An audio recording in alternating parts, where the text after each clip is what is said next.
నమస్తే, welcome to SR caterings and events. నేను మేసుగా. సో వినాయక చవితికి అయితే ప్రసాదాలు అవైలబుల్ ఉన్నాయని చెప్పాను కదా. సో ప్రసాదాలు అయితే బేసిక్ ప్రసాదాలు అవి రెగ్యులర్ గా ఉంటాయి.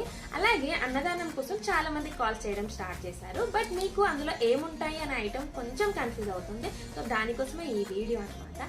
అందులో బేసిక్ మెనూ ఉంటుందండి.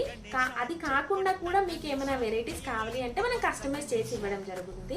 మినిమం అయితే మనకి 50 మెంబర్స్ నుంచి అయితే అన్నదానానికి ఒక 150 రూపీస్ ప్రైజింగ్ అయితే స్టార్ట్ అవుతుంది.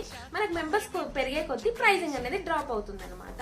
దీనికైతే మీరు టేబుల్స్ అయినా వాటర్ అయినా అది మీ నుంచి అరేంజ్ చేసుకోవాల్సి ఉంటుంది. ట్రాన్స్పోర్ట్ అవైతే నియర్ బై ఉప్పల్ అయితే మనం సప్లై చేయడం జరుగుతుంది. సో బేసిక్ మెనూ ఏంటి అని అంటే ఒక ఫ్లేవర్డ్ రైస్ వస్తుంది, వైట్ రైస్ వస్తుంది, పప్పు వస్తుంది, కర్రీ వస్తుంది, సాంబార్ వస్తుంది, పెరుగు వస్తుంది.